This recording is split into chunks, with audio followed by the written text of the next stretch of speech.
오늘 문재인, 안철수, 문재인 두 사람의 그 정책에 대해서 저희가 기존에 발표했던 책을 중심으로 하는 토론회를 준비했습니다. 사회를 맡은 저는 더보이스의 대표를 맡고 있는 김성이라고 합니다. 감사합니다.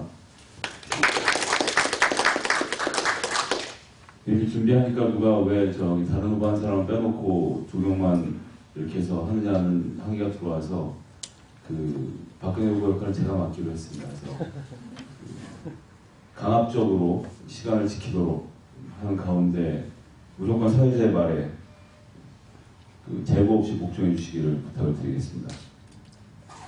그래서 오늘 순서는요, 제일 먼저 우리 뭐 딱히 지지라고 할 수 없지만 정책적으로 이 왼쪽에 계신 두 분, 두 이 박사님들께서 대리님하고 이철호 선생님 두 분이서 안철수 후보의 정책과 입장에 대해서 장단점을 말씀해 주실 거고요. 그 뒤를 이어서 그것이 한 분씩 번갈아가면서 할 겁니다. 그래서 대리님 먼저 발표하시고 그 다음에 그 문재인의 책과 토론을 중심으로 해서 우리 문재인의 친구들 LA 대표를 맡고 계시는 제임스 선생님하고 또 국제관계학 정치학 박사를 하신 안태경 박사님께서 문재인의 정책과 입장에 대해서 한번 또 돌아보는 시간을 가질 겁니다. 그래서 순서는 베릴리, 제임스오, 이철호, 안태경 박사의 순으로 진행을 하겠습니다.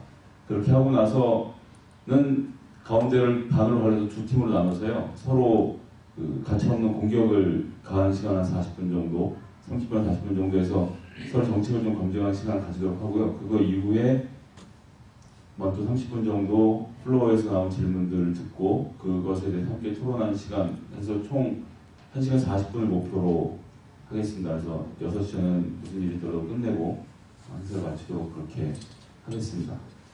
예, 그러면 제일 먼저 우리 파워블로그로 유명하시고 또 인터넷에 굉장히 좋은 글들도 많이 쓰고 계시고 트위터에서 여론을 주도하고 계시는, 그리고 본업은 또 IT 전문가이시고 안철수 원장이 지금 하고 있는 일에 대해 가장 잘 알고 계시고 대리님 모시고 말씀을 듣는 시간을 갖도록 하겠습니다. 시간은 얼마나? 10분 정도 해주시면 되겠습니다. 10분이 넘는다고 어떻게 되지 않습니다. 예, 안녕하십니까. 예, 저는 베릴리라고 하고요. 안철수의 생각 이 책을 지난번에 한번 우리가 토론을 하기 위해서 자료를 준비해서 이제 한 적이 있는데 오늘은 그 뒤에 보완된 내용까지 좀 합쳐서 좀 간단하게 다뤄보도록 하겠습니다.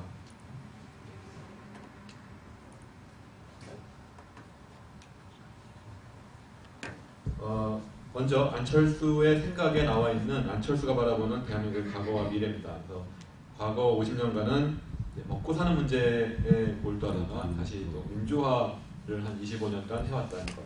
그리고 앞으로 이제 나아갈 길은 불안감을 해소해야 된다라는 관점에서 첫 번째로는 이제 복지, 국가가 기본적인 안전망을 제공하자, 정의, 공정한 기회와 규칙을 보장하자, 그리고 평화, 이 복지와 정의를 이루기 위한 기본적인 베이스다라고 했고, 그 복지와 정의와 평화를 달성하기 위해서 국민의 동의와 합의가 필요하다. 그냥 자기 혼자 해서는 안 된다. 그리고 이 국민의 동의와 합의를 위해서 필요한 게 화합과 소통의 리더십이다. 이렇게 말을 하고 있습니다. 그래서 이제 복지에 대해서 먼저 이야기를 하면은 이렇게 5가지를 크게 놓고 얘기를 하고 있습니다. 그래서 사실 이런 복지에 대한 부분은 그 3인주의 국가들이 내세우고 있는 수준의 복지보다는 약간 좀 우클릭되어 있는 그런 중도적 성향의 복지, 또는 미국에서도 리버럴보다는 좀 공화당과 민주당의 중간쯤에 서 있는 이런 복지의 개념입니다. 이걸 지금 다 하나씩 설명을 드리면 10분이 아니라 한 1시간을 해야 되기 때문에 간단하게 그냥 이렇게 보시고 넘어가겠습니다. 이 정도는 다 읽으셨겠죠?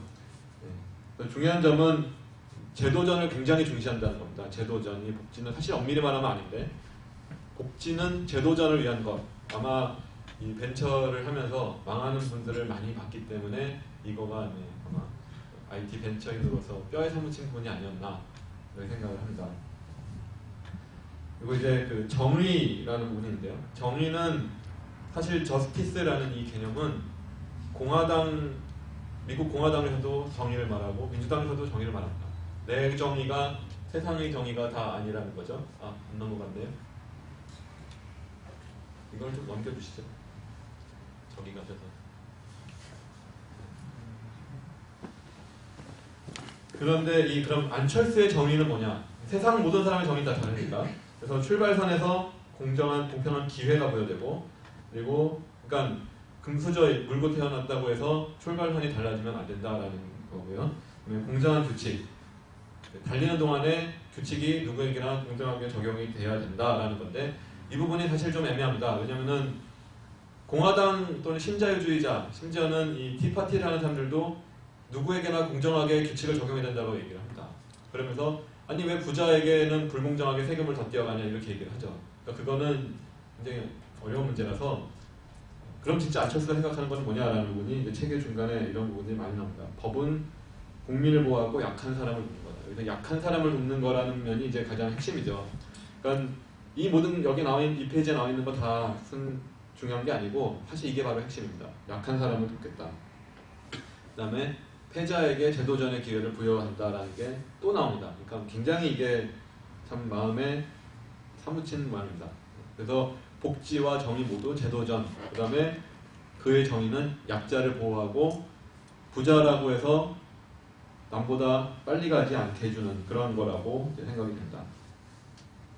벌써 4분이 지나갔네. 빚진 느낌입니다.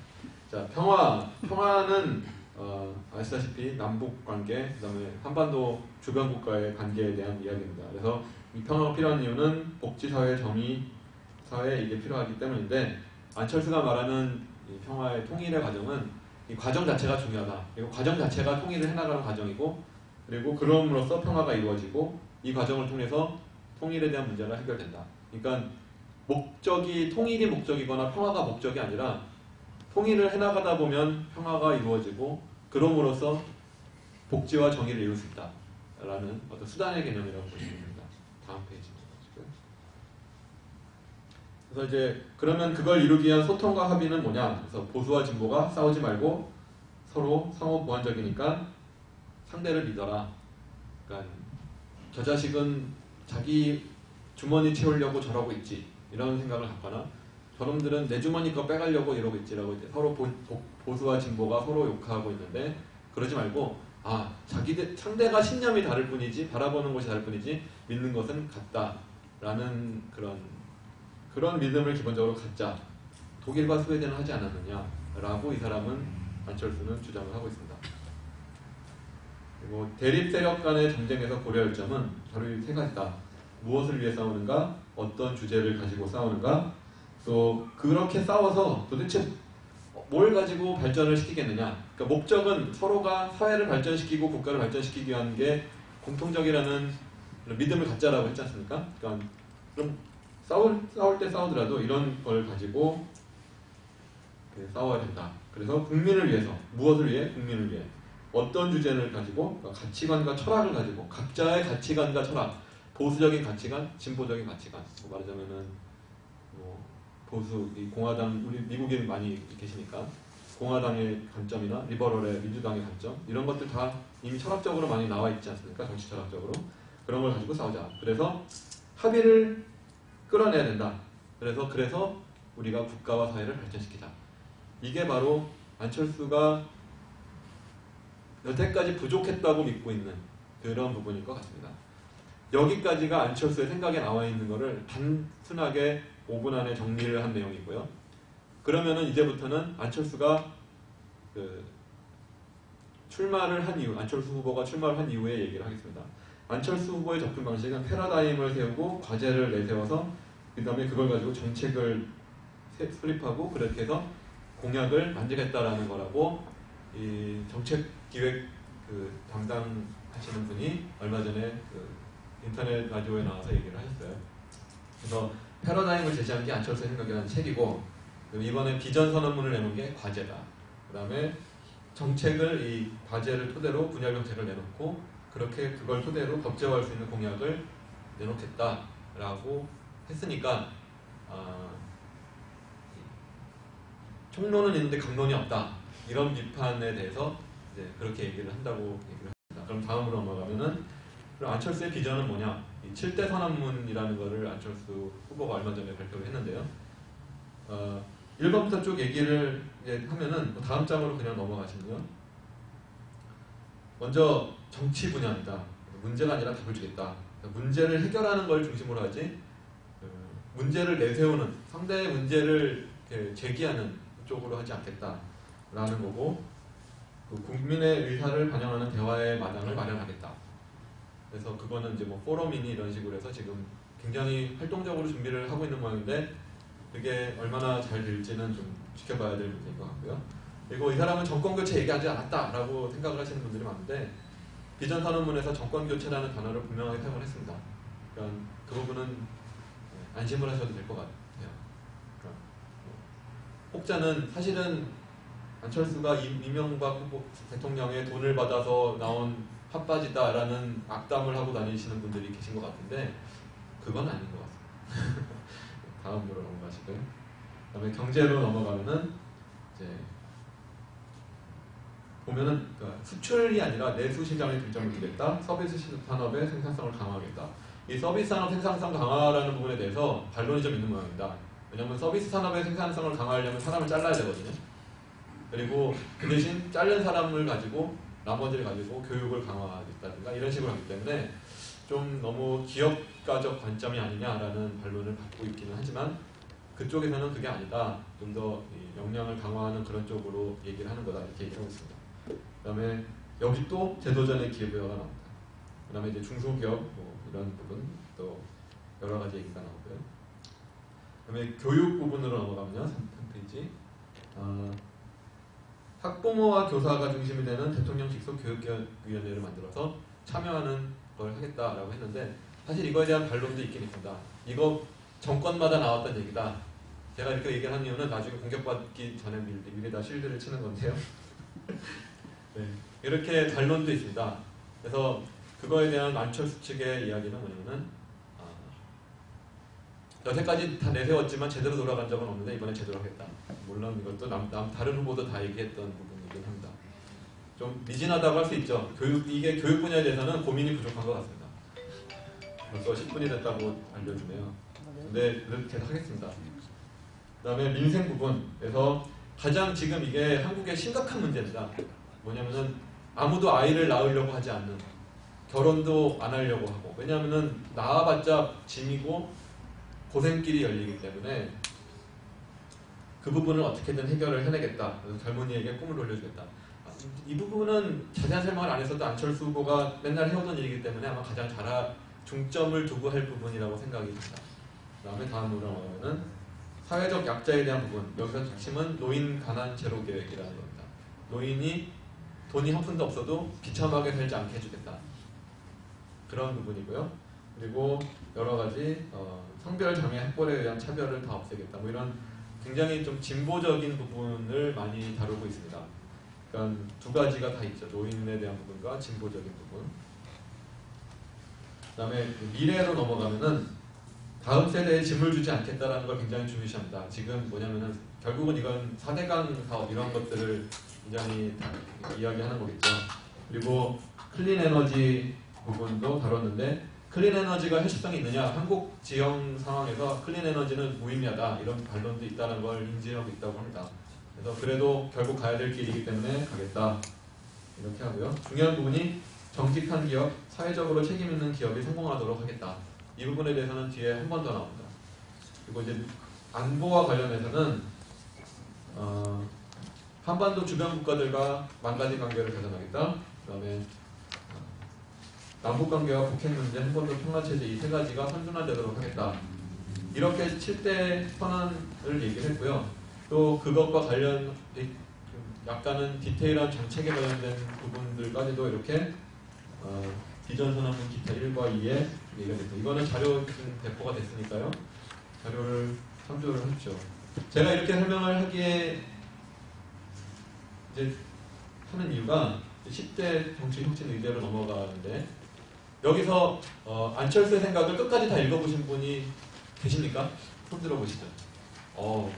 많이 계시네요. 절반 정도. 자, 그러면은 안철수 후보의 진심 캠프라는 사이트에 들어가서 도대체 이 사람이 무슨 얘기를 하는지 그 안에 있는 내용을 읽어보신 분이 계십니까?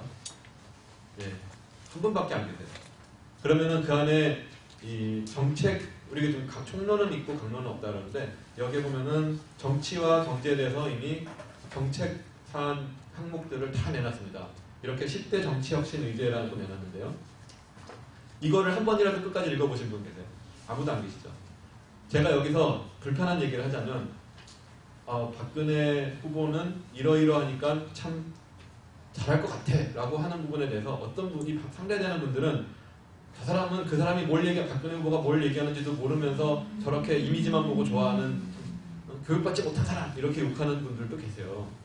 그런데 과연 여기 자리에 계신 분들조차도 안철수 후보가 무슨 얘기를 하는지 한번 제대로 읽어보지도 않았다면 과연 우리가 그런 비난을 할 수가 있느냐. 결국은 마찬가지라고 생각을 합니다. 그러니까 제가 누구를 지지하라는 얘기가 아니라 각각 후보의 이런 정책에 대한 부분들을 한번 들어가서 읽어보실 필요가 있을 것 같아요. 그런 의미에서 제가 제목만 적었습니다. 내용은 안 적고. 내용은 각 후보, 이건 저는 이제 안철수 후보 얘기를 하니까 안철수 후보의 진심캠프라는 사이트에 들어가 보면은 이거에 대해서 상세하게 다 나와 있습니다. 보시면은 이 안에 항목별로 한 15가지 정도씩 세부 항목이 다 정책으로 나눠 있고요. 그거에 따라서 공약을 내놓을 수 있게 준비를 하고 있었습니다. 그 다음에 이제 다음으로 넘어가면 두 바퀴 경제라는 걸 이제 내세웠는데요. 복지와 경제 민주화를 같이 하겠다. 경제 민주화를 함으로써 복지 재원이 마련되고 복지를 함으로써 경제 민주화가 이루어진다라는 관점을 이야기합니다. 그래서 이 부분도 상세한 내용은 거기에 다 있고요. 다음으로 혁신 경제라는 걸 얘기하는데요. 혁신 경제 부분이 이 경제인답게 굉장히 디테일하게 잘 되어 있는 편입니다. 그리고 중소기업, 중견기업을 육성하겠다. 그리고 영세사업자, 소상공인, 사회적 경제를 살리겠다. 녹색 혁신을 하겠다는데 여기서 중요하게 볼 만한 부분은 정부 조달품은 중소기업, 사회적 기업, 협동조합에서 구매하겠다라고 한 게 굉장히 핵심적인 부분 중에 하나입니다. 저는 이제 IT인이니까 IT인의 가장 큰 슬픔은 IT 분야의 그 체계가 건설 산업하고 똑같습니다. 정부는 대기업에게 사업을 발주하고요. 수주한 대기업은 중견기업, 중소기업한테 다시 하청을 줍니다. 그래서 갑을 경정, 무기경신까지 내려가죠. 그러면은 갑은 돈을 엄청나게 받는데 병정쯤 되는 분들은 추석에 일을 해야 돼요. 그러면서 월급을 80만 원 받습니다. 그러니까 그게 가장 이 사회적 빈곤을 심화시키는 요소의 대표적인 케이스로 우리가 젊은 세대에서 얘기합니다. 여러분들이 지금 여기서 미국에 생활하시니까 잘 모르겠지만 과거 우리 공순위 공돌이를 형성하던 부로공단 노동자들이나 이런 공단 노동자들이 지금은 다 IT 노동자로 많이 바뀌었습니다. 그러니까 블루칼라가 아니라 청바지들을 입고 프로그램을 짜거나 전자회로를 만드는 그런 노동자들이 사실 밑바닥을 깔고 있어요, 한국에서. 그렇기 때문에 이 젊은 친구들이 이런 정부 조달품에 분명히 그런 요소들이 많이 들어가거든요. 그거를 체계를 바꾸겠다. 대기업, 삼성, LG에서 발주를 주는 게 아니라 중소기업에게 주겠다라는 거는 이 시스템을 바꾸겠다는 얘기입니다. 근본적인 부분에서. 이걸 바꾸면 아마 빈곤 문제, 사회적 빈곤 문제, 진위계수가 악화되는 문제가 개선될 수 있지 않을까라는 그런 점을 살펴볼 수 있습니다. 이제 마지막으로 안철수의 문제점을 먼저 얘기를 해보겠습니다. 총론은 있는데 강론이 없다. 분명히 존재합니다. 아까 제가 뭐 아니다라고 얘기는 했지만 총론은 있지만 아직 뜬구름 잡는 수준 아니냐라는 분이 있고요. 정치에 대해서 너무 과도한 혐오를 드러내는 요소가 군데군데 보입니다. 그리고 무소속 대통령의 정책 수행 가능성에 대해서 얼마 전에 이해찬 대표께서 민주당 대표께서 한마디 하니까 버럭 화를 낸다라고 보도가 나왔는데 언젠가는 너무 좀 낙관하는 건 아니냐라는 우려가 있고요. 그다음에 민주당의 혁신을 요구를 하는데 뭘 어떻게 혁신하라는 얘기는 안 하고 선문답식으로 하다 보니까 민주당에서는 한마디로 열받죠. 열받으니까 서로 소통과 합의가 되기보다는 감정적 대립으로 가는 요소가 분명히 존재합니다. 그리고 얼마 전 송호창 의원에 대한 의원 빼가기가 구태 정치 아니냐 이런 비난이 있었고요. 그리고 협력과 권한이양을 말하지만 민주당과 협력을 하려는 구체적인 움직임이 없다. 그런데 이거는 이 뒷부분하고 연결이 되는데 캠프의 업무 처리 능력이 떨어지고 인력이 부족하면 내분선이 있다고 합니다. 이게 물론 그렇죠. 정당도 없고 다 자원봉사를 하니까. 그런데 얼마 전에 그런 관련 참모들이 캠프 참모들이 나와서 얘기한 걸 들어보니까 왜 제안을 안철수 후보는 말을 던져놓고 민주당에 구체적으로 실무선에서 이런 거에 대해서 일정을 잡거나 이런 제안을 하지 않느냐라고 이제 물어봤더니 그거는 필요하다면 해야죠 이렇게 얘기를 하더라고요. 당연히 기존의 우리의 정치 시스템은 이제 리더가 총수가 한마디 툭 던지고 그러면은 실무선에서 열심히 이제 하죠.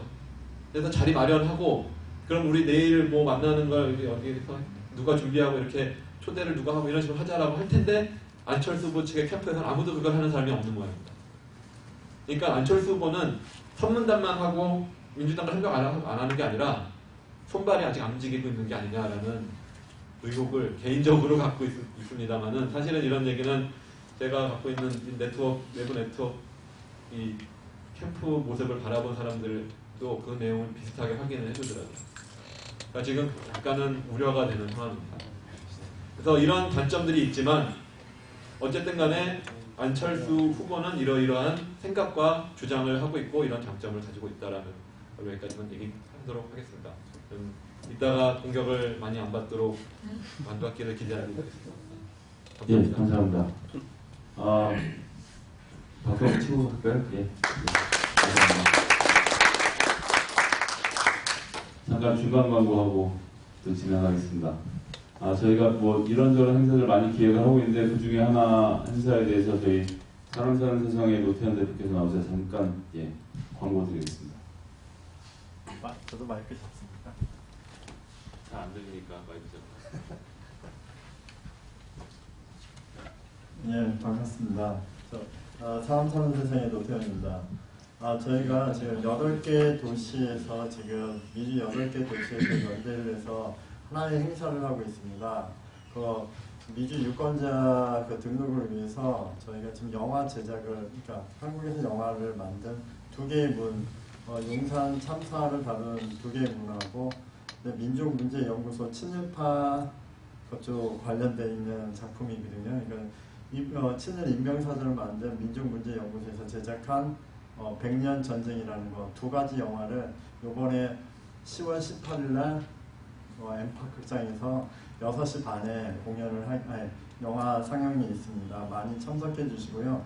이거는 LA 지역에서 저희 LA 그동안 가지고 있었던 미주 여기 LA 야권 연대가 통합 연대를 이루면서 지금 행사를 하고 있는 거고요. 그리고 재외국민 투표 이제 얼마 안 남았지 않습니까? 마지막 우리 끝까지 힘을 내자는 의미에서 영화 상영을 하니까 이거 표를 한 5불이거든요. 많이 구입해 주시고요. 김성애 대표님한테도 이렇게 구입할 수 있습니다. 그러니까 많이 부탁드리겠습니다. 광고 끝입니다. 예, 감사합니다. 관심 있으신 분들은 나가시는 길에 구입하시면 되겠고요. 그 다음 이어서 문재인과 친구들의 문재인의 친구들 LA 대표를 맡고 계시는 제임스 대표님 말씀 이어가도록 하겠습니다. 안녕하세요. 반갑습니다. 문재인의 친구들에서 활동하고 있는 제임스입니다. 원래 저희들이 이 모임을 준비할 때 저는 원래 그 패널이 담당이 아니었습니다. 담당이 아니었는데 한 명이 모자란다 그래가지고 제가 대타로 나오게 됐습니다. 그래서 중간에 뭐 준비한 것도 좀 부족하고 버벅버벅 되더라도 많이 이해해 주시면 고맙겠습니다. 우선 제가 문재인 후보와 관련된 책을 2권 읽었어요. 하나는 운명, 그 다음에 사람이 먼저다. 그것도 이번 주에 한 2-3일에 걸쳐가지고 딴일 제껴도 그냥 월말고사 준비하듯이 그냥 훅 읽었습니다. 근데 비교적 딴 거에 비해서 좀 쉽게 읽었어요. 뭐 이렇게 굉장히 뭐 깊은 논문 수준을 생각을 요하는 게 아니기 때문에. 저한테 와닿는 거는 어떤 정책보다도 그 문재인 후보의 그 삶이 이제 와닿습니다. 그래서 제가 조목조목 이렇게 정리하기보다는 수필 형식으로 한 2페이지 정도로 제가 제 생각을 정리해 봤습니다. 그래서 그걸 읽어 나가도록 하겠습니다. 끝은 시작입니다. 노무현 대통령 3주기. 저는 봉화의 아주 낮은 무덤 앞에 서서 그와 다시 마주했습니다. 그리고 이제는 당신을 보내드린다고 말씀드렸습니다. 지난 3년간 두 손으로 꼭 붙잡고 있던 그의 사진을, 그의 자전거를, 그의 밀짚 모자를, 그가 남긴 한마디 한마디를 이제 놓아드리겠다고 말씀드렸습니다. 남은 자들의 한숨이나 분노 때문에 그가 잠 못 들고 뒤척이는 일은 없게 하겠다고 말씀드렸습니다. 그가 우리를 편안하게 내려다볼 수 있도록 남은 미련까지 다 내려놓겠다고 말씀드렸습니다. 그리고 약속했습니다. 더 이상 5월이 눈물의 달이 아니라 뜻을 모으고 의지를 다지는 희망이 달이 되겠다고 달이 되게 하겠다고 약속했습니다. 이어가겠습니다. 이어갈 것입니다.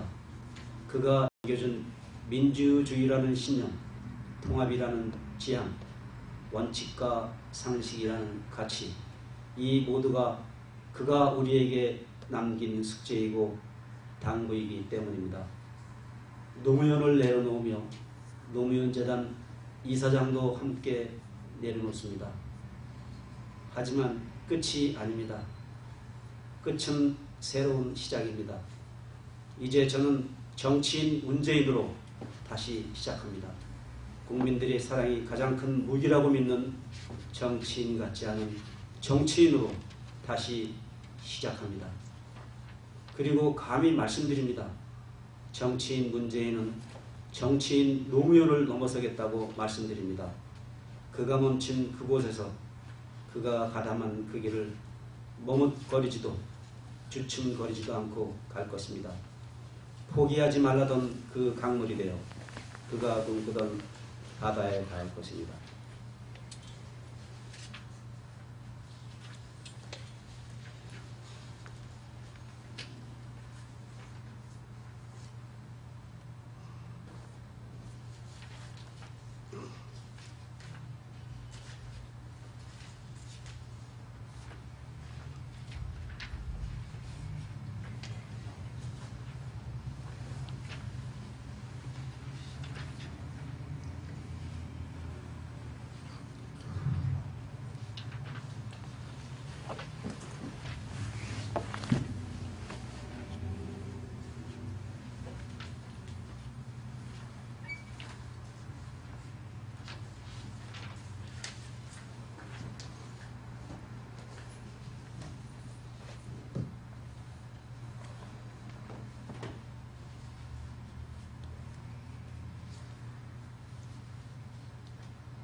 처음에 이 토론회를 준비를 할 때 정책 토론회를 하자고 준비를 했는데 지금 이렇게 감정적으로 나오면 뭘 하자는 겁니까?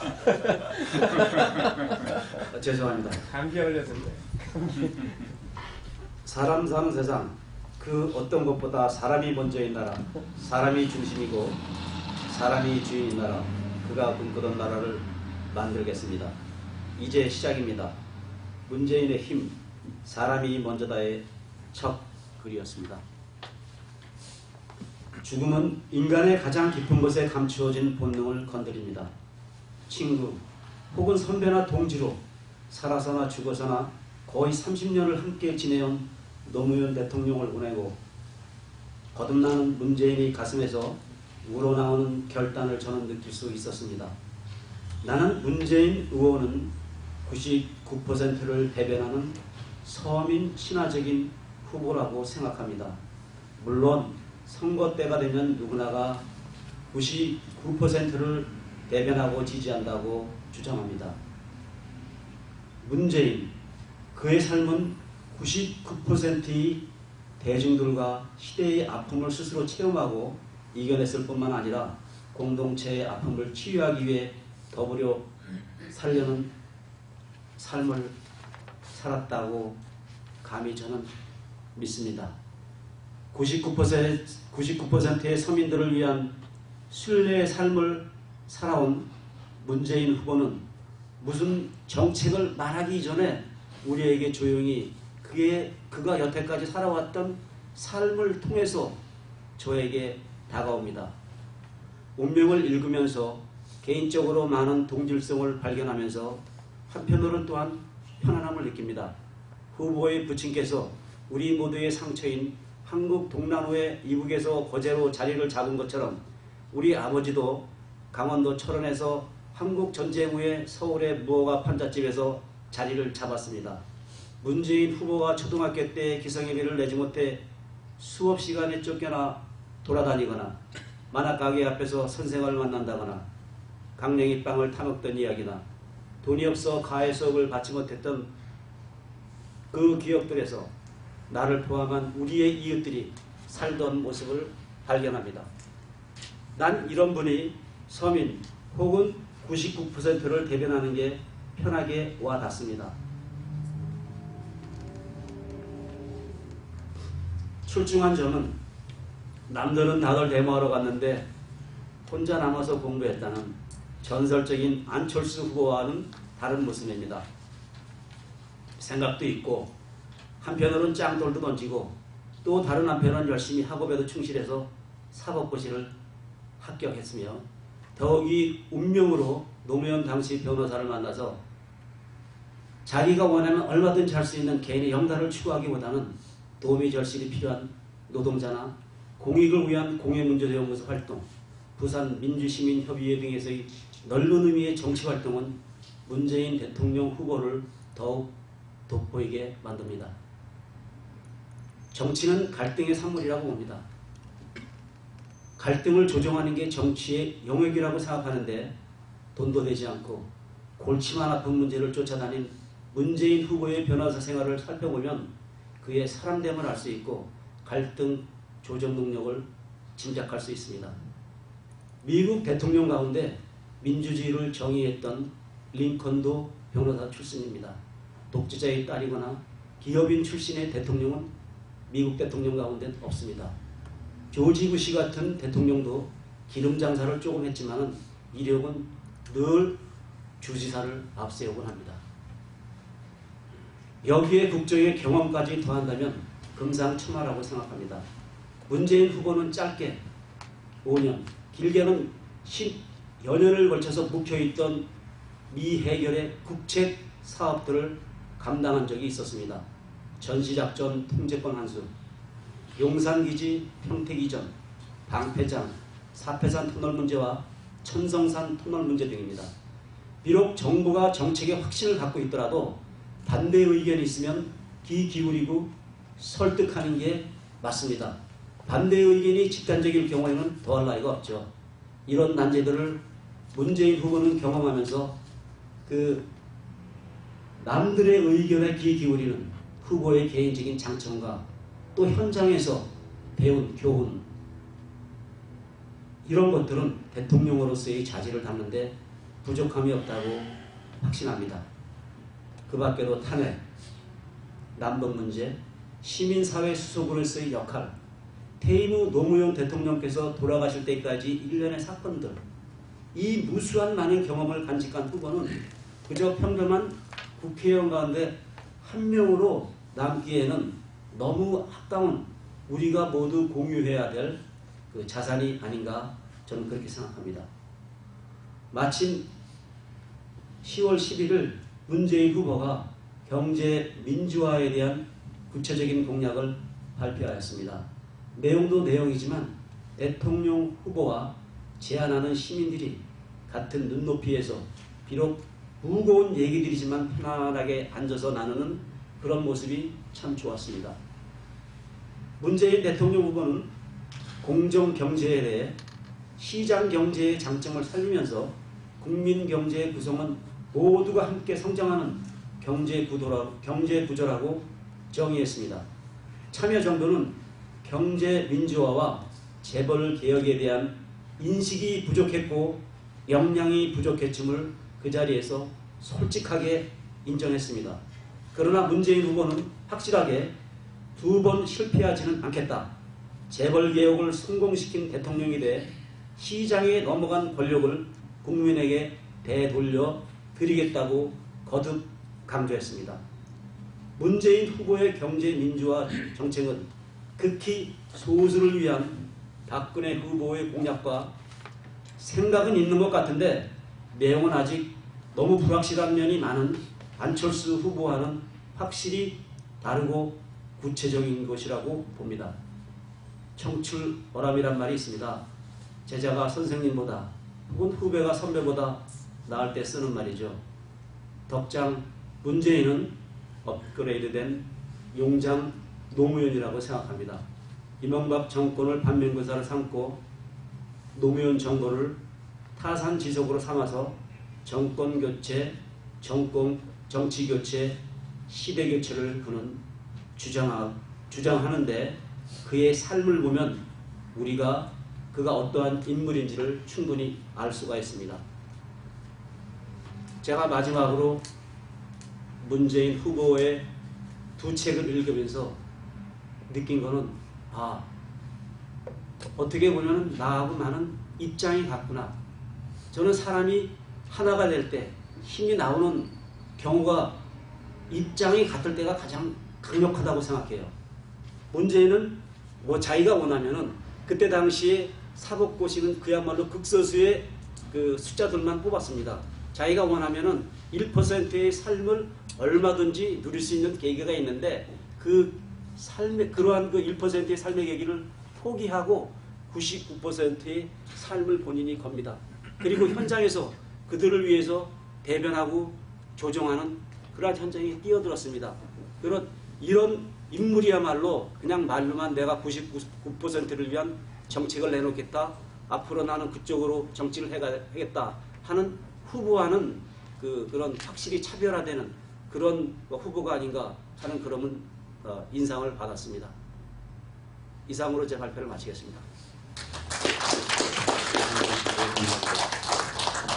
예, 10분을 넘겨달라고 10분 좀 더 하셔야 된다고 했더니 시간 맞추려고 중간에 시간 끄신 게 아니었나 이런 생각이 듭니다. 다음,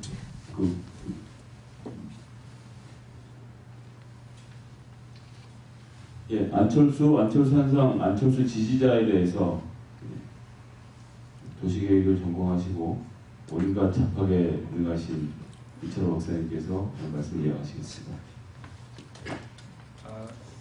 지금 이 토론회를 기획을 하면서 이제 저더러 안철수 후보 측의 입장에 대해서 이제 준비를 하라고 그랬었는데 사실 그러니까 저는 딱히 안철수 지지자인 것도 아니고 그렇다고 해서 뭐 딱히 문재인 지지자인 것도 아니고 이제 어쨌든 저는 역할을 안철수 지지하는 사람의 역할을 맡았습니다. 그래서 일단 그 안철수 지지자로서의 빙의가 되기 위해서 굉장히 많은 노력을 했는데 뭐 아시는 분은 아시겠지만 이렇게 안철수 후보가 대선 그러니까 경선에 나가겠다는 그 발표를 하고 나서 정치인으로서의 안철수의 모습이 사실 그러니까 저의 입장에서는 굉장히 많이 실망스럽거든요. 그럼에도 불구하고 제가 맡은 역할이 있기 때문에 오늘은 이제 충실하게 안철수 지지자로서 이제 문재인을 드립다 까고 안철수를 방어를 하는 이제 그런 그 입장에 서서 이제 준비를 했습니다. 그리고 저하고 이제 베리님하고 그러니까 역할 분담을 한 거는 그러니까 베리님께서 이제 이 정책에 관련된 부분을 맡으시고 제가 이제 그 안철수와 안철수 현상에 대한 배경 부분에 관한 부분을 맡았었는데 어제 이제 베리님이 준비하신 그 슬라이드를 딱 받아놓고 보니까 이 워낙 준비를 많이 하셔가지고 제가 이제 그 다음이잖아요. 그래서 이제 하려고 보니까는 겹치는 부분이 너무 많더라고요. 그래서 이제 제가 준비했던 슬라이드 이제 다 빼버리고, 그러니까 제가 이제 처음 슬라이드 몇 개는 이제 좀 그 안철수와 그러니까 이런 일반적인 얘기를 좀 드리고, 그 다음에는 이제 좀 그 통계를 가지고 정치 공학적인 얘기를 좀 드리도록 하겠습니다. 근데 지금 이제 안철수 정치인 안철수 이전에 안철수의 이미지가 이제 어떻게 만들어졌나? 뭐 얼마 전에 그 새누리당에서 국회의원 누군가가 뭐 나와서 얘기를 함으로써 이제 밖에 알려진 얘기지만 지금 현재 한국에 있는 초, 중, 고등학교 교과서에 그 안철수가 16번이 나온다고 그래요. 그래서 이제 그 내용들을 쭉 보니까 인터뷰 내용도 있고 그 다음에 이제 뭐 본문 중에 안철수가 어쩌고 저쩌고 하는 뭐 이렇게 해서 언급된 것도 있고 그렇게 해서 이제 총 16개의 교과서에 이제 안철수가 성공한 인물로서 나온다고 그럽니다. 그러니까 이 좀 상상을 해보시죠. 그러니까 초등학교, 중학교 때 이 교과서에 나오는 그러니까 왜 뭐 지금 나이 드신 분들도 교과서에 나오는 시인들 시 이렇게 늘 그 시인이라고 하는 교과서에 나온 시인이라고 하면 한국을 대표하는 시인이라고 생각하지 않습니까? 근데 이제 초등학교, 중학교 때부터 교과서에 나오는 인물이면 그러니까 그 어린 학생들이 보기에 그러니까 정말 위인이잖아요. 그러니까 그 어렸을 때부터 안철수라고 하는 그러니까 인물은 살아있는 위인으로서 이제 각인이 되기 시작을 한 거죠. 거기다가 이 사람은 정말 다방면에 능한 엘리트입니다. 엘리트 중에 엘리트죠. 엄친합니다. 그러니까 속된 말로 의사에서 시작을 해서 그러니까 거의 전 세계에서 처음으로 안티바이러스 프로그램을 만들어서 무료로 배포를 시작을 했고요. 거기다 이제 그 아이템을 가지고 어려운 과정에서 중소기업을 안랩이라는 기업을 이끌어냈고 또 느닷없이 MBA를 하더니 카이스트에서 교수를 하고 그 다음에 결국은 지금 이제 서울대에서 교수를 하고 있습니다. 거기다가 이 선하고 얼굴 보시면 아주 선하죠. 착하고 양보의 미덕까지 가진 사람입니다. 그러니까 그 과정은 박원순 서울시장과의 단일화 과정에서도 보여줬었고요. 자기 지지율은 50%가 넘는데 지지율 5%에 불과한 박원순 후보한테 아주 간단하게 양보를 했죠. 그리고 뭐 무릎팍도사를 시작을 해서 힐링캠프 등 뭐 이런 예능 프로그램을 통해서 비춰진 이미지를 봐도 굉장히 선하고 착합니다. 그리고 뭐 아시다시피 지난 10년이 더 되죠. 그러니까 거의 한 20년 동안 그 안랩을 통해서 안티바이러스 프로그램을 개인들한테는 계속해서 그러니까 무료로 배포를 해왔었고 얼마 전에는 1,500억을 기부를 했습니다. 그리고 젊은이들에게는 뭐 젊은이들뿐만이 아니라 이 사람은 굉장히 그러니까 새로운 인물입니다. 그러니까 기성 정치 세계, 그러니까 기존 정치에 대해서 염증을 느끼고 있는 모든 사람들한테 희망을 주는 그런 그러니까 새로운 인물이죠. 그리고 지난 2년 동안 젊은이들과 끊임없이 소통을 했습니다.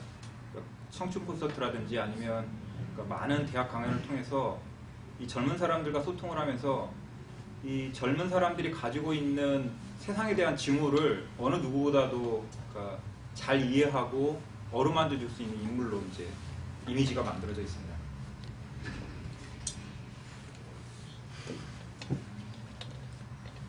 그래서 왜 안철수냐? 그러니까 여기서 왜 안철수냐라는 얘기는 왜 문재인이 아니고 안철수냐라는 얘기입니다.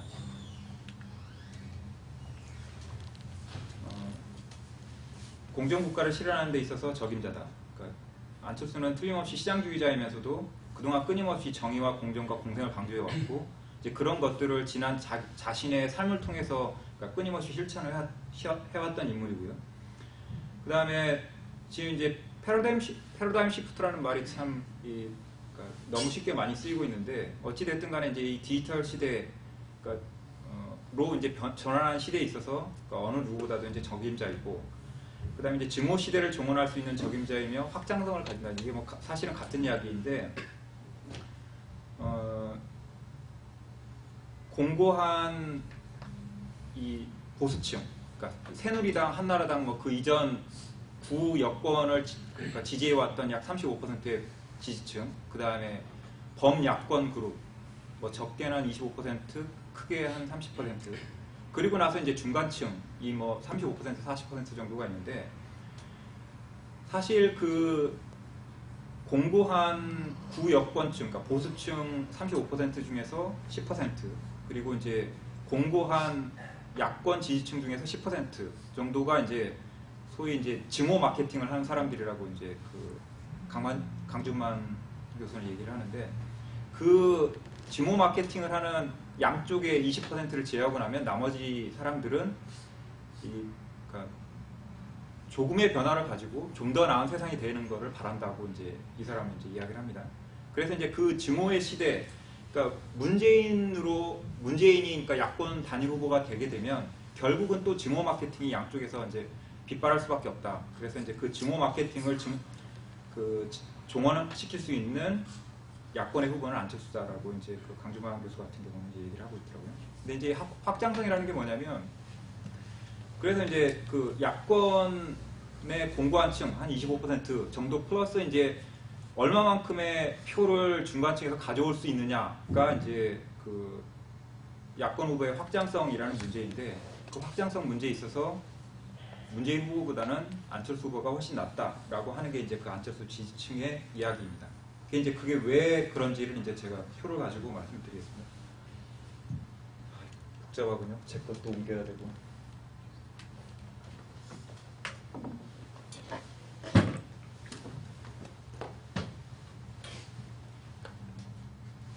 우선 마이크.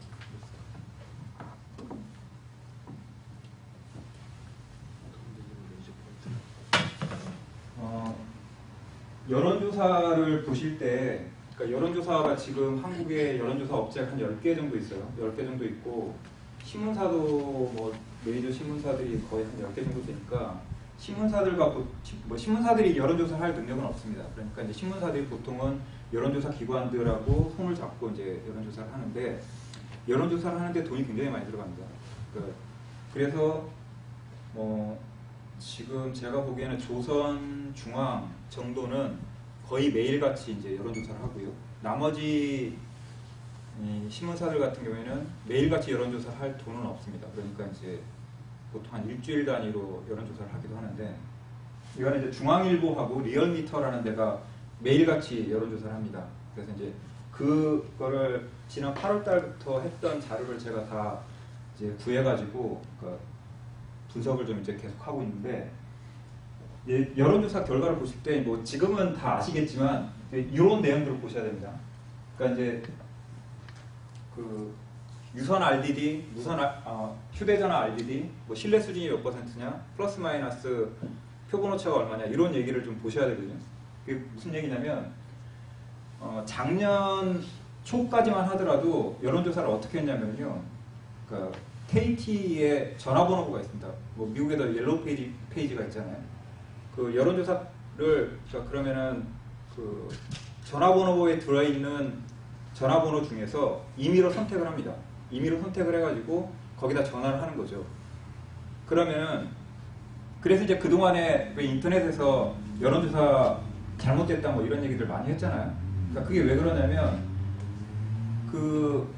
예를 들어서 지금 여러분들 같은 경우에도 이제 화이트 페이지, 그러니까 그 개인 전화번호를 등록을 하신 분도 있고 안 하신 분도 있으실 거예요. 제가 무슨 얘기 하는 건지 다 알아들으시죠? 근데 한국도 마찬가지입니다. 그러니까 그 KT에는 예전에 10년 전, 15년 전만 하더라도 전화번호부에 자동으로 다 자기 이름이 올라갔었어요. 근데 지금은 안 올라와요. 자동으로. 빼고 싶으면 뺄 수가 있어요. 그래서 작년 초까지만 하더라도 KT 전화번호부에 몇 %, 그러니까 집에 유선전화기를 가지고 있는 사람 중에서 몇 %가 그러니까 이 KT 전화번호부에 등록이 되어 있는지를 몰랐어요. 한국의 모든 여론 업체들이. 근데 아산 연구소라는 데서 그거를 그러니까 뭐 일종의 서베이를 했죠. 그래놓고 보니까 KT 전화번호부에 등록되어 있는 사람이 집에 유선전화를 가지고 있는 사람 중에서 한 40%밖에 안 된다는 걸 알게 됐어요.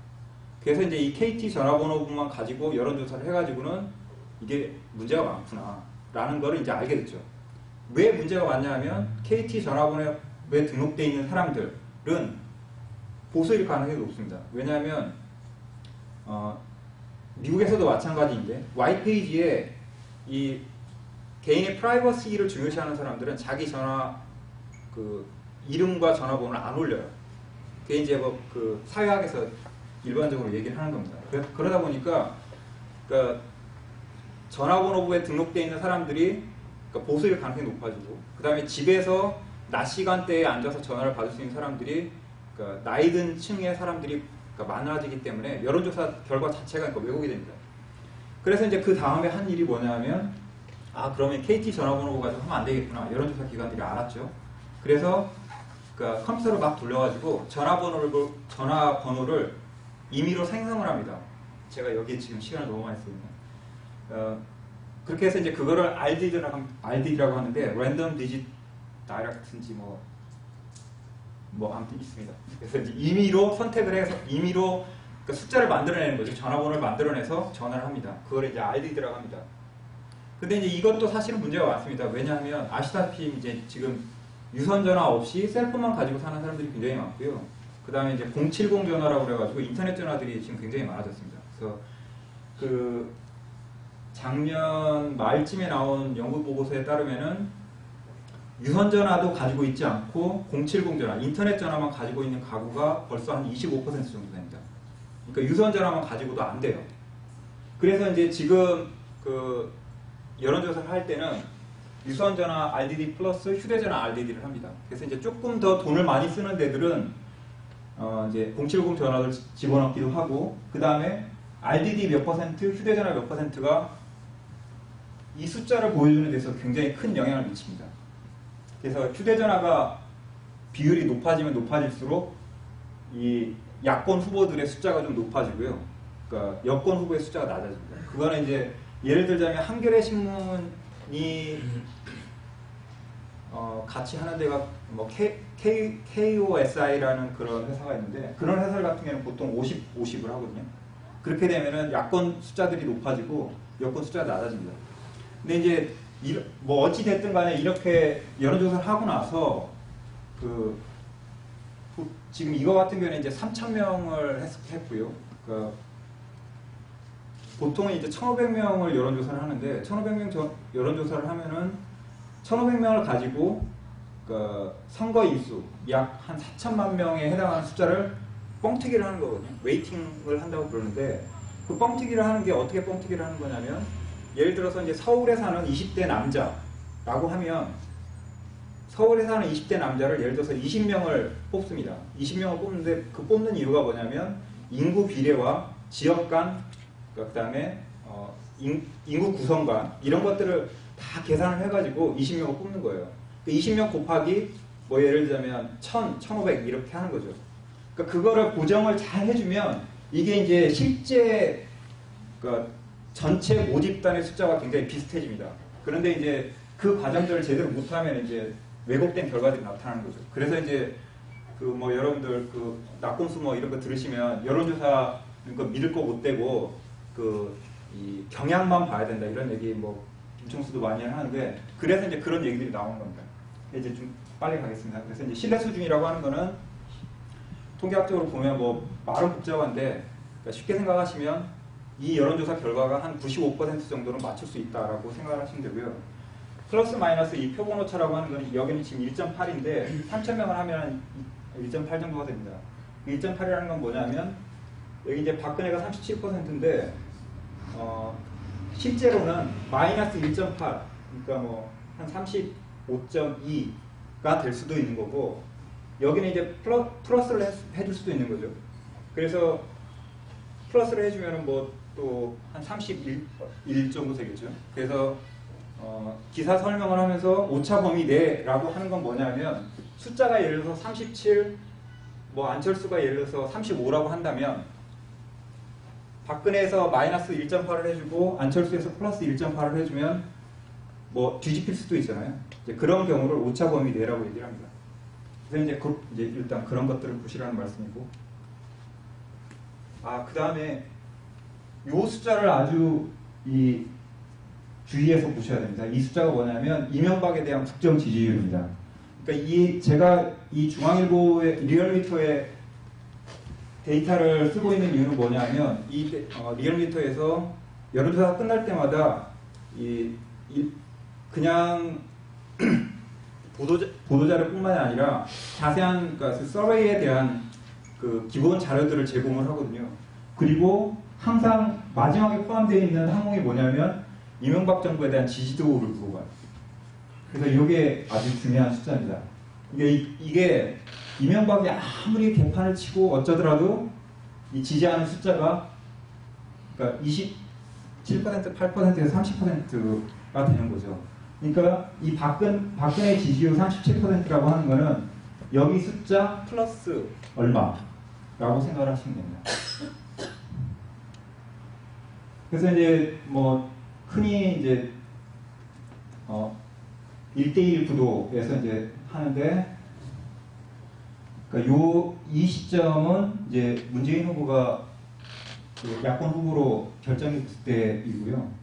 그 다음에 이 시기가 아시다시피 이제 인혁당 관련 과거사끼리 한참 이제 그 헤맬 때, 그리고 홍사덕하고 그 송영선 의원 뭐 비리 생기고 요럴 때, 그래서 이제 그때부터 해서 이제 박근혜는 떨어지기를 시작을 하고, 여기가 그 안철수 후보가 그 출마 선언을 했던 시기이고요. 그래서 이제 여기서부터 이제 교차가 돼가지고 현재 이제 이 정도 차이가 나와 있는 상태입니다. 그러니까 현재 그 추세로 봐서는 박근혜는 9월 초중부터 해가지고 쭉 떨어지다가 현재 이제 다시 그 이제 올라가고 있는 추세이고, 안철수 같은 경우에는 올라갔다가 현재 이제 다시 좀 떨어지는 이제 그런 추세가 있습니다. 그다음에 문재인 후보와 박근혜 후보도 이제 거의 비슷한데 그 간격이 굉장히 준 상태고요. 그러니까 그 이제 중앙일보의 마지막 여론조사에 따르면은 이미 이제 역전이 일어났습니다. 그래서 지금 그러니까 리얼미터 데이터가 아직 이번 주께 안 나왔는데, 이번 주 거를 보면은 앞으로 상황이 어떻게 될지도 좀 볼 수 있을 것 같아요. 이제 오늘 주제와 관련해서 이제 중요한 거는 이건데, 이제 문재인하고 안철수하고 누구를 더 지지하느냐 하는 게 이제 그 이 표입니다. 그래서 노란색이 문재인 후보고요. 그다음에 이제 초록색이 안철수 후보인데, 그 문재인 후보가 확정됐던 시기를 기준으로 해서 문재인 후보가 안철수 후보를 추월을 했다가 현재 이제 문재인 후보가 좀 떨어지고 있는 추세이고, 안철수 후보가 올라갔다가 그 이제 그 뭐 다음 계약서 논란이니 논문 표절 논란이니 뭐 이런 것들을 통해서 좀 떨어지고 있는 그런 상황입니다. 그러니까 아까 말씀드렸다시피 이것도 이제 그 플러스 마이너스 1.8이기 때문에 두 후보의 지지율은 현재 그러니까 오차범위 내에 있습니다.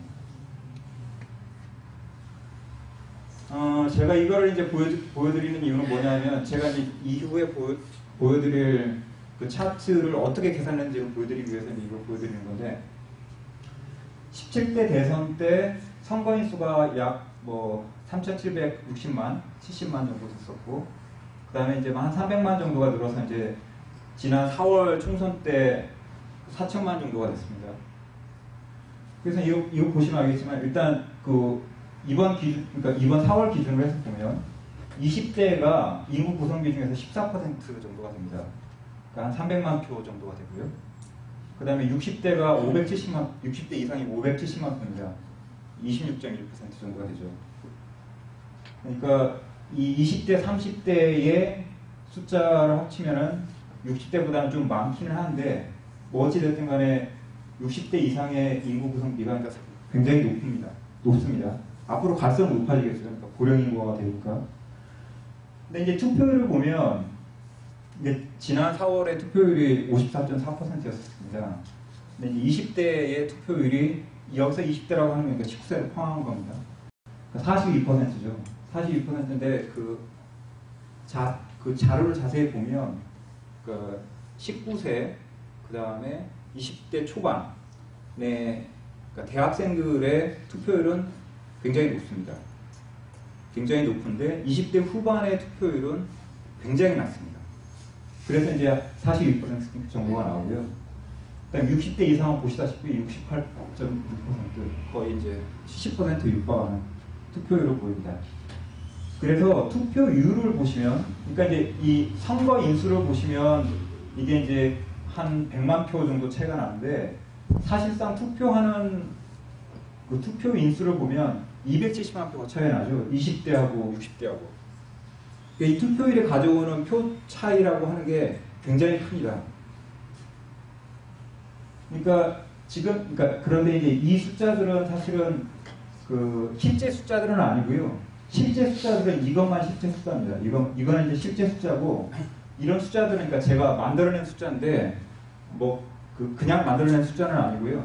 그러니까 이제 그 선거관리위원회에서 각각의 이제 선거가 끝나고 나면 그 투표율에 관련된 여론조사를 합니다. 한 10% 샘플을 뽑아가지고 하는데, 그 샘플을 뽑아가지고 하는 거를 가지고 제가 이제 그 실제 숫자에다가 적용을 해서 이제 만들어낸 숫자입니다.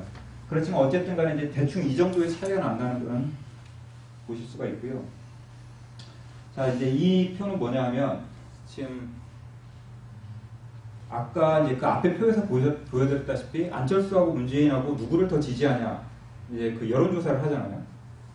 그 여론조사 결과라고 하는 거는 그러니까 선거인 기준이라고 생각을 하시면 됩니다. 그러니까 20대한테 물어봤어요. 너 누구 더 지지해? 그러면 안철수를 지지한다라고 대답을 하잖아요. 그럼 그 사람이 투표를 하러 갈지 안 갈지 모르잖아요. 그러니까 여론조사 결과라고 하는 거는 선거인을 기준으로 한 거예요. 다시 한번 말씀드릴게요. 선거인이 있고 투표인이 있어요. 근데 여론조사라고 하는 거는 대답을 하는 사람이 실제로 가서 투표를 할지 안 할지 몰라요. 말 그대로 여론이죠. 그러니까 선거인을 기준으로 해서 여론조사를 하는 겁니다. 그러니까 그러면 이제 이런 구성비가 나와요. 그럼 문재인하고 안철수하고 이거 합산해보면 약 한 270만 표 정도가 차이가 나요. 근데 이거는 그러니까 투표인을 기준으로 해서 이제 만들면 이 차이를 보시겠어요? 그러니까 투표인을 기준으로 해서 만들게 되면 이 차이가 굉장히 줄어들죠. 문재인 후보와 안철수 후보가 굉장히 줄어듭니다. 근데 그 줄어드는 게 한 96만 표 정도까지 이제 줄어듭니다. 좀 빨리 가야 되겠네요. 그래서 이제 이거는 그러니까 한겨레신문에서 9월 23일 날 여론조사를 했던 건데, 단일화를 지지하느냐 58%, 반대한다 30%가 나왔습니다. 근데 이제 그 정권교체 지지층, 그러니까 요 사람들만으로 물어보니까 단일화를 지지한다고 하는 게 78%고 반대하는 게 16%가 나왔어요. 그러니까 이제 뭐 말이 되죠. 그러니까 이 정권교체를 반대하는 사람들은 당연히 후보 단일화를 반대하겠죠. 그래서 이제 정권 지지층 중에서 18%가 후보 단일화를 지지를 하는데 16%는 반대를 해요. 그게 무슨 얘기냐면 A라는 사람이 안철수 후보를 지지를 합니다. 그런데 단일화가 됐어요. 단일화가 되면 나는 그러니까 문재인 후보로 단일화가 됐을 때 나는 문재인 후보를 안 찍고 기권을 하든지 아니면 박근혜를 찍겠다라고 하는 사람이 16.3%라는 뜻입니다. 그래서 이제 이걸 가지고 제가 다시 또 이 숫자 노름을 좀 했습니다. 이거는 그건 아니고 이것도 이제 한겨레 같은 데서 가지고 이제 제가 그 적용만 한 건데, 이것 그 적합도를 물어보니까 48대 41이었었는데 이 사람들 78.2%의 사람들한테만 물어보니까 이 차이가 54대 36으로 차이가 더 크게 났습니다. 경쟁력을 물어봤더니 51대 38이었었는데 이 78%의 사람들한테만, 그러니까 야권 지지층한테만 물어보니까 75대 33으로 차이가 났어요. 그러니까 이 차이라고 하는 게 이제 지금 야권 후보들이 가지고 있는 이제 생각인 거죠. 근데 이제 이 여론조사의 이제 문제점은 9월 23일자로 만들어진 거기 때문에 물론 이제 그 한계는 있습니다. 왜냐하면 9월 23일 이후에 이루어진 이제 변화들을 아직 캐치 못하고 있는 거죠. 그래서 이제 이 앞부분들은 다 말씀을 드렸고, 이제 중요한 내용이 이건데, 안철수만을 지지한다. 그러니까 야권 지지자 중에서 단일 후보를 지지하는 사람들이 71.8%인데 안철수만을 지지한다. 그러니까 나는 문재인으로 단일화가 되면 문재인을 안 찍겠다고 하는 사람이 이제 16%고요. 그러니까 그러니까 안철수로 단일화가 되면 나는 그 안철수를 안 찍겠다라고 하는 사람이 8%입니다. 그러니까 다시 말해서 안철수로 단일화가 되면 더 많은 유권자들이 야권 후보를 지지를 하게 될 것이고 문재인으로 단일화가 되면 안철수로 단일화될 때보다는 훨씬 더 적은 사람들이 야권 후보를 찍게 될 것이다 라고 하는 게 이제 이 숫자 노름을 통해서 알게 된 이제 결과죠. 그러니까 그게 무슨 얘기냐면 아까 이제 처음에 말씀드렸던 그 공고한 여권 지지층 35% 그리고 공고한 야권 지지층 25% 그리고 이제 나머지 40%를 가지고 이제 갈라먹기를 하는 건데 정치공학적 그러니까 이 통계학적으로 봤을 때 안철수로 단일화가 되면 40%를 어쨌든 그러니까 야권 후보와 박근혜가 나눠먹게 되는데 그 중에서 훨씬 더 많은 표를 야권 후보가 가져올 수가 있는 거고 문재인으로 단일화가 되면 훨씬 적은 표를 가져오게 된다. 그러면 그 차이는 어떻게 될 것이냐? 대부분은 기권을 하게 될 것이고, 그러니까 박근혜 쪽으로 가게 되는 표는 그리 많지는 않을 거라고 생각합니다. 하지만 그 표가 기권을 하게 되는 거죠. 그 기권을 한다는 게 무슨 얘기냐면, 그러니까 이 차이를 보여주는 거죠. 그러니까 17대 대선 때 63%의 사람들이 투표장에 나와서 보여줬던 표 차와 17대 국회의원 선거 때 나와서 사람들이 보여줬던 표 차가 그 이제 안철수와 문재인으로 누구로 단일화가 되냐에 따라서 그 표 차가 생긴다는 거죠. 그래서 이제 아까 말씀드렸던 확장성이라고 하는 게 이제 그런 얘기가 되겠습니다. 죄송합니다. 제가 너무 말을 길게 했네요.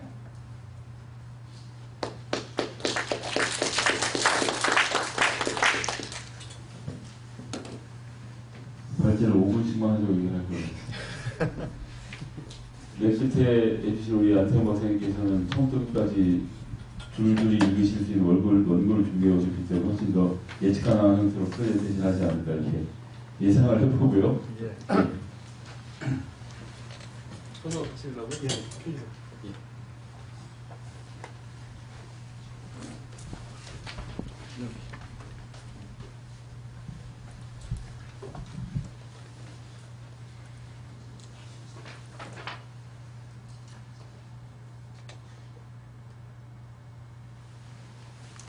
네, 저는 문재인 후보의 책 사람이 먼저다 문재의 힘과 안철수 후보의 책 안철수의 생각을 중심으로 특히 두 후보의 통일 외교 국방 정책을 중심으로 어떤 정책의 공통점과 차이점을 살펴보겠습니다. 먼저 이번 프레젠테이션을 준비하면서 두 가지 생각이 겹쳤습니다. 첫 번째는 이제 기대고 두 번째는 또 우려인데요. 기대는 제가 두 분 후보의 뭐 남북관계 그다음에 이제 외교정책 이런 부분 국방정책 살펴보니까 두 분 모두 훌륭한 정책을 가지고 계셨는데요.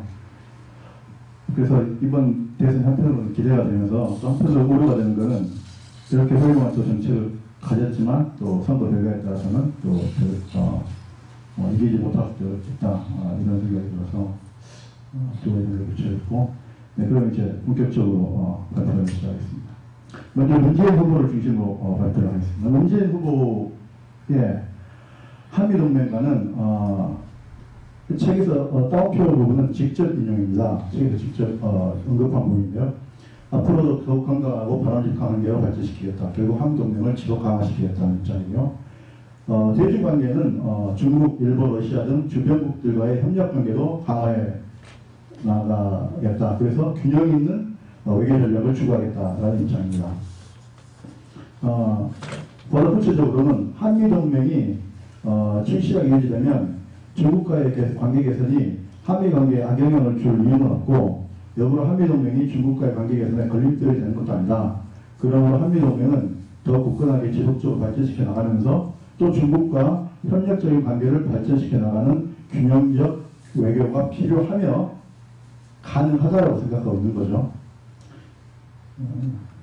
그 다음에 문재인 후보는 이제 대일 외교를 굉장히 자세히 책에서 언급하고 있는데 아마 이 책을 저술할 당시에 일본과의 어떤 과거사 문제, 독도 문제 많은 영향을 미쳤다고 생각됩니다. 그래서 일본군 위안부 문제와 일제강점기 피해자 문제에 대해서 문재인 후보는 일본 정부에 직접적인 요구를 하는 한편으로 외교적인 노력을 통해 일본군 위안부 문제 진실을 국제사회에서 인정받고 이를 통해 일본 정부가 공식 사죄하고 법적 책임지도록 우리 정부가 압박을 해야 된다는 입장입니다.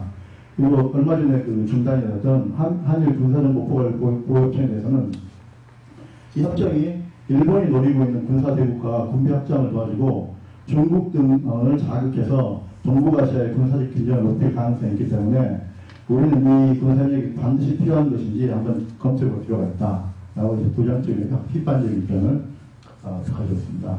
그리고 문재인 후보의 안보관을 보면 우리 역사에서 안보는 필요하다라고 일단 전제를 하고, 그렇지만 우리 역사에서 안보가 사실 정치적인 이익을 위해 악용되는 측면이 많다. 그래서 이제 새로운 정부에서는 건강한 안보 체제를 통해서 안정된 평화를 유지하겠다. 그리고 이제 제주도 강정마을 해군기지 건설에 대한 입장은 참여정부 때 결정된 건 맞다.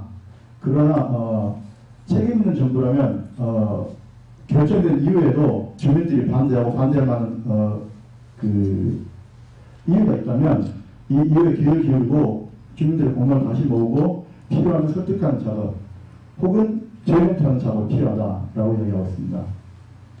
군복무에 대해서는 장기적으로 모병제도도 검토되지만 단기적으로는 18개월까지 이제 군복무연한을 단축시키겠다.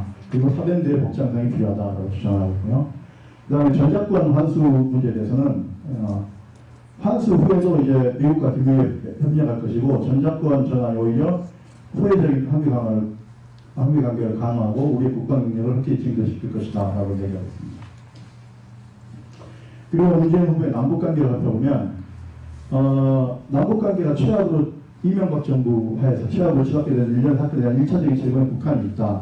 금강산 그때 피살 사건이라든지 천안함 연평도 포격 사건 등을 열어두고 있습니다. 그래서 앞으로 남북관계가 개선이 된다고 하더라도 이러한 문제를 반드시 짚고 넘어가고 북한의 책임 있는 태도를 요구하겠다.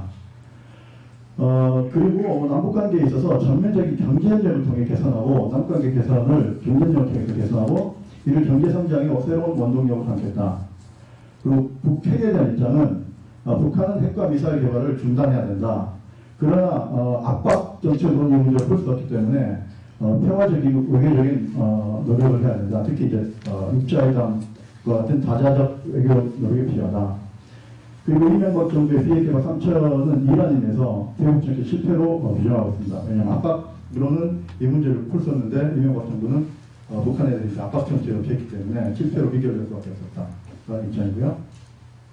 최근에 이제 문재인 후보가 남북 문제 해결과 평화체제 구축을 중심으로 한 한반도 평화 구상을 발표했는데요. 그러니까 문재인 후보는 이제 두 가지 기둥이 있습니다. 남북관계에서 하나가 한반도 평화 구상이고요. 이제 나머지 하나가 이제 남북 경제 하나입니다. 그러니까 이 두 가지가 문재인 후보의 외교 안보 정책의 양대 기둥으로 삼겠다. 그 다음에 이제 북핵 상호책을 또 이제 표방했는데요. 북핵 상호책은 북핵 불용, 북핵은 인정하지 용납하지 않겠다. 그 다음에 9.19 공동성명 준수. 2005년도 육자회담 결과물인 9.19 공동성명을 합의한 결국 특히 북한은 준수해야 된다. 그 다음에 포괄적 근본적인 접근 이 필요하다. 그러니까 이걸 북한 문제를 해결하는데 사안별 접근으로서는 해결이 안 되고 이걸 패키지식으로 이제 풀 필요가 있다. 그런 입장입니다. 반면 이제 안철수 후보의 통일관을 보면 안철수 후보는 이제 안철수의 생각이라는 책에서 통일은 사건이 아니라 과정이 되어야 된다. 이거는 이명박 정부의 그 통일관을 가급적 비판하는 주장이고요. 그래서 북한과의 관계를 개선하고 평화협력을 통해 통일을 추구하는 것이 우리에게 필요한 과제이며, 그 이유는 안보가 불안하고 평화가 정착되지 못하면 복지국가도 정의도 불가능하다라고 이야기하고 있습니다. 불가능하다 이거는 저번에 발표때 문제가 좀 됐던 문구인데요. 그냥 이 해결은 복지국가로 정의도 좀 어렵지 않느냐, 달성이 어려운 측면이 있다. 이렇게 이해하시면 될 것 같습니다. 그리고 그러므로 단기적으로 평화를 정착시키고 장기적으로 통일로 나가는 것이 우리 장래를 풀 수 있어서고 결국 평화를 위한 궁극적인 해결책은 통일이기 때문에 통일을 제한할 수밖에 없다라는 입장입니다. 그 다음 안철수 후보의 역대 정부 대북 정책을 평가를 한번 살펴보면요. 김대중 정부와 노무현 정부에 대해서는 교류협력으로 남북 긴장 완화의 성과를 거듭하면 허주기 논란 등 남남 갈등을 유발한 측면이 있었고 또 투명성이 부족했던 측면이 있다. 그다음에 이명박 정부 같은 경우는 강경체로 인해 남북 갈등이 심화되고 이는 이명박 정부의 북한 붕괴론에 기반한 것을 보이는데 북한의 붕괴를 전제한 봉쇄 정책은 한반도의 긴장만을 고조시키고 평화를 훼손하기 때문에 유연한 대북 정책을 세워야 할 필요가 있다라고 이야기하고 있습니다. 그리고 최근 안철수 후보가 이제 대북 포용 정책과 안보 태세 강화, 균형 외교를 자신의 통일 외교 안보의 3대 축이라고 제시를 했습니다. 안철수의 북핵 문제를 살펴보면 한반도 비핵화는 우리에게 양보할 수 없는 목표, 이고 이런 목표를 향해 인내심을 갖고 나아야 한다. 역시 한반도 비핵화를 주장하고 있고요. 북한 핵은 지금까지처럼 육자회담을 통해 국제적인 해결책을 모색하되 남북 간의 경제협력을 통해 접촉 창구를 넓힐 수 있어야 한다. 그리고 궁극적으로는 남북이 대화의 공간을 마련하고 평화체제를 정착시켜야 북한이 핵에 의존하는 연구를 제거할 수 있다고 주장하고 있습니다. 그리고 이제 안철수 후보는 책에서 북한 인권 문제에 대해서 직접 거론하고 있는데요.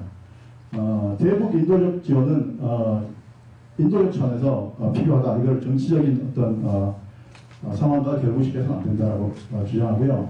탈북자 문제는 사회적 약자의 인권에 대한 보호는 어떤 가치보다 소중하기 때문에 탈북자들의 생명과 인권을 위해 중국 정부의 대화를 통해 북송을 막도록 최대한 노력을 해야 된다. 또 우리 정부도 남북 협력을 진전시키는 한편 북한 주민들의 인권과 관련해 필요한 발언을 필요할 때는 해야 되는 그러한 태도가 필요하다라고 주장을 하고 있습니다. 안철수의 대미대중 외교를 살펴보면 균형 외교와 다자 외교가 중요하고 특히 대미대중 외교에서 적절한 균형이 필요하다. 한미동맹은 중요하기 때문에 서로를 위해 전속할 수 있는 관계를 만들어야 되고 그 과정에서 미국과 중국 사이에서 너무 한쪽으로 치우치지 않게 어느 정도는 균형을 잡도록 노력해야 된다라고 주장하고 있습니다. 이제 이렇게 표로 제가 한번 만들어 봤습니다. 이제 이해하기 쉽게 만들어 봤는데요. 보면은 제가 목차가 하나, 둘, 셋, 넷, 다섯, 여섯, 일곱, 여덟, 아홉, 10개 정도가 있는데요. 그 중에서 한 7개 정도는 안철수 후보나 문재인 후보 입장이 일치합니다. 대동소이합니다. 대표적으로 뭐 한미동맹 둘 다 전속시키겠다. 대중정책에서는 균형 해결을 취해야 한다. 한반도 평화통일은 평화체제 확립도 중요하다. 그다음에 통일을 지향해야 된다. 그다음에 북핵 문제는 똑같이 북핵을 반대하고 다만 압박으로는 해서는 안 되고 외교적인 해결을 해야 된다. 북한 인권 문제에 대해서도 보편적 인권 문제로 제기할 필요가 있다. 제주해군기에서도 둘 모두 필요성은 인정을 합니다. 그러나 이제 절차상 문제가 있기 때문에 조금 더 신중하게 검토할 필요가 있다. 이런 입장이고요. 이명박 정부의 대북 정책에 있어서도 둘 다 실패라고 규정하고 있습니다. 여기까지는 이제 거의 똑같은 일치된 입장을 보이는데요. 약간 이제 그 미묘한 차이점이 있는 부분들이 이제 김대중 노무현 정부 때 대북 정책에 있어서 문재인 후보의 경우는 비판보다는 계승하는 입장입니다. 그 6.15 정상회담이라든지 14 공동 성명 이런 부분들을 우리가 이제 국가 합의하고 있으니까 합의 정신을 지켜나가야 된다 이런 입장인데 아까 잠시 살펴봤지만 안철수 후보 같은 경우에는 김대중 노무현 정부에서 공과 가가 있었다. 뭐 이렇게 남북 화해 협력을 시도하면서 긴장 완화한 측면은 공이라고 할 수 있지만 남남 갈등이라든지 투명성 부족이라든지 이런 부분은 이제 가가 있었다. 이런 이제 입장이고요. 약간 미묘한 차이가 있습니다. 국가보안법 같은 경우에는 문재인 후보 같은 경우에 최근 대선 후보로 확정되면서는 제가 특별한 언급은 없는 걸로 알고 있습니다만 이전에 했던 그 80년대 민변 활동 이후부터 쭉 살펴보면 국가보안법을 해제해야 된다고 주장했던 부분을 찾을 수 있는데 제가 알기로는 지금 안철수 후보는 국가보안법 같은 경우에 있어서 확실한 입장을 내놓지 못하셨습니다. 그리고요 대인정책에서는 아까 말씀드렸다시피 지금 그 컨텍스트를 살펴봐야 하는데 그렇기 때문에 문재인 후보 같은 경우에는 이제 책에서 강력하게 이야기하고 있지만 안철수 후보 같은 경우에는 안철수 생각이라는 책에서 대일관계에 대해서 한마디도 나와 있지 않습니다. 그리고 이제 마지막으로 누가 이제 돕고 있는가? 문재인 후보를 돕고 있는 정책자문그룹, 그 다음에 안철수 후보를 돕고 있는 정책자문그룹 중요한 인물들 살펴보면 그 문재인 후보 같은 경우는 그 정책자문그룹이 드림팀이죠, 드림팀. 지금 뭐 정동영 전 통일부 장관, 임동완 전 통일부 장관, 정세현 전 통일부 장관, 이종석 전 통일부 장관, 이재정 전 통일부 장관 등등이 포진하고 있습니다. 무게감이 엄청납니다. 다음에 이제 안철수 후보 같은 경우는 조금 거기에 비해서는 소장파들, 예, 이제 윤영관 전 외교부 장관, 이봉조 전 통일부 차관, 최상영 전 주일대사, 그다음에 백학순, 이제 금기식, 김현철 이분들은 북한 전문가들입니다. 이제 소장학자들 이렇게 되는데요. 마지막으로 이제 문재인 안철수의 그 대북 이제 외교 국방 관련 정책을 비교 평가해 보면 아까도 계속 말씀드렸다시피 통일 외교 안보 분야에 있어서 큰 차이점은 없습니다. 그러나 이제 둘 후보의 한계점을 지적하자면 문재인 후보 같은 경우 먼저 참여정부 때 정책이었던 대북 송금 특권 받았던 거, 그 다음에 이라크 파병했던 거, 한미 FTA 체결했던 거 이런 거에 대해서 어떻게 생각하는지 엄격한 평가가 필요하면서 이 평가에 바탕을 해서 집권을 하면 이제 이런 문제들을 어떻게 대응해 나갈 것인지에 대해서 보다 구체적으로 밝혀줄 필요가 있고요. 안철수 후보 같은 경우 현재 통일 외교 국방 분야에 있어서는 문재인 후보보다 구체적인 정책 제시라는 측면에서는 사실 약간 밀리고 있는 상황입니다. 그렇기 때문에 안철수 캠프 쪽에서는 보다 더 구체적이고 현실적인 공약이나 정책을 제시할 필요가 있다. 여기까지가 제 발제고요. 그래서 제가 이제 뭐 자격은 없습니다만 그래도 국제정치를 전공한 사람 입장에서 심판이라고 하는데 제가 이게 뭐 심판을 하자면은 약 10점 만점에 한 8대 7로 저는 이제 문재인 후보의 손을 들어주겠습니다. 왜냐하면 어디서 이제 점수가 깎였냐면 문재인 후보 같은 경우는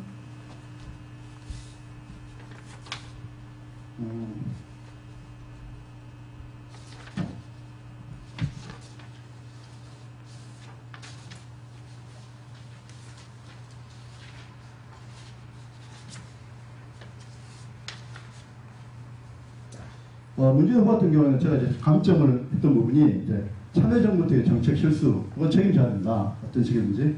그 다음에 두 번째, 이 통일 분야에 있어서 경제 협력 부분은 굉장히 강조를 하지만 한반도 구축 등 정치 군사 분야에 대한 정책은 좀 구체성이 부족하다. 이런 의미에서 감점을 했고요. 안철수 후보 같은 경우에는 제가 국가보안법에 대한 입장이 아직 불확실하다. 그 다음에 구체적인 정책이나 고향이 불확실하다. 그 다음에 문재인 후보 마찬가지로 역시 경제 교류는 강조를 하지만 한반도 구축 등 정치 분야에 있어서의 구체적인 공약 불확실하다. 그 다음에 이제 마지막으로 정책 자문 그룹이 약간 무게감에서 취약한 측면이 있다.